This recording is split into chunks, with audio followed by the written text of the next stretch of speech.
జగన్ గారి భీమవరం సభ దెబ్బకు ఇంచుమించుగా కేంద్రం కూడా ఆరా తీసిందట. కొన్ని విశ్వసనీయ సమాచారం మేరకు కొంతమంది రాజకీయ విశ్లేషకులు మాట్లాడుతున్న మాట ఏంటంటే, భీమవరంలో జరిగిన సభ ఏదైతే ఉందో అది భారీ బహిరంగ సభ కూడా కాదు.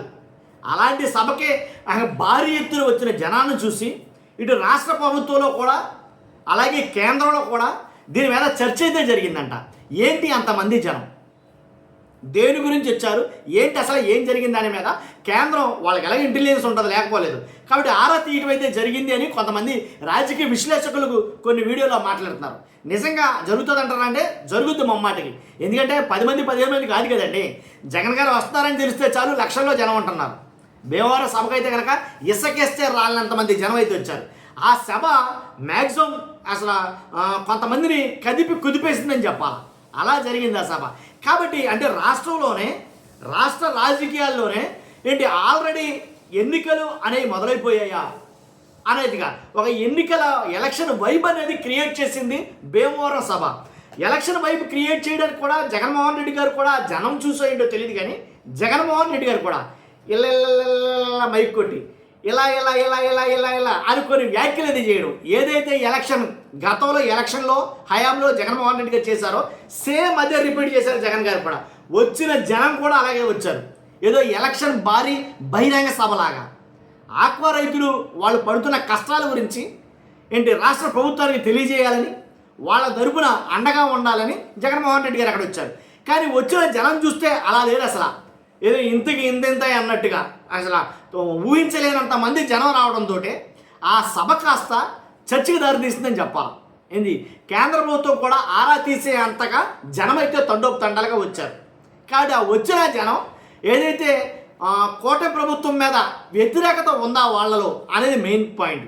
కాబట్టి జగన్ గారి మీద అభిమానం ఉందా అంటే కనుక కూటమి మీద వ్యతిరేకత ఆల్మోస్ట్ ఉండే ఉంటుంది, లేకుండా అయితే ఉండదు. కాబట్టి జగన్ గారి మీద అభిమానం చూపించడానికి వచ్చినట్టు ఆ జన సందోహం ఏంటి ఎలా పెద్ద చర్చకి దారితీస్తుందని చెప్పాలి.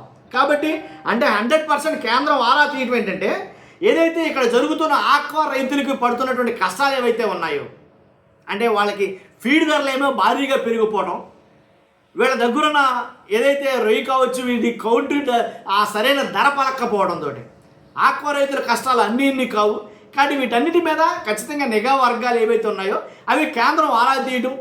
కాబట్టి జగన్ గారు కూడా జనం ఎందుకుంటున్నారంటే అది అసలు నెవర్ ఎండింగ్ ప్రాసెస్. అది అసలు ఆ క్వశ్చన్కి సమాధానమే లేదు. ఎందుకున్నారంటే చెప్పలేము. అసలు జగన్ గారు కూడా జనం ఎలా ఉన్నారంటే జగన్ గారికి జనం బ్రహ్మరథం పడుతున్నారు అంతే. ఏ మీటింగ్ లేనే సరే, సింపుల్ ఆన్సర్ ఇక. కాబట్టి అది వ్యతిరేకత మొత్తం వచ్చిన వాళ్ళందరికీ కూడా కూటమి ప్రభుత్వం మీద వ్యతిరేకత ఏర్పడిందా అని అంటే కనుక నిజమేనేమో, అందుకేనేమో అంతమంది జనం వచ్చారేమో అని చెప్పుకోవాలి ఇంకా. కాబట్టి మామూలుగా కాదు. అంతేకాదు ఈ విషయాలన్నీ కూడా రాష్ట్ర ప్రభుత్వంలో కూడా చాలా చర్చనీయాంశంగా మారినాయి.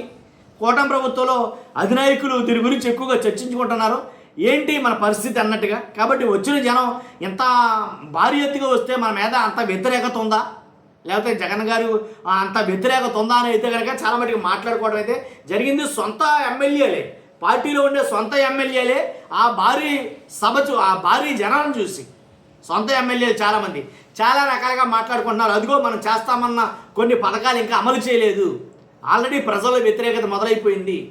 కాబట్టి చేసినేమో అడపా ఏదో సగంగా చేశాం, ఇలాగా వాళ్ళలో వాళ్ళే మాట్లాడుకోవడం ఏంటి. మనం సభలు పెడితేనేమో జనాల్ని బస్సుల మీద ఇట్ల మీద తరలించాల్సి వస్తుంది.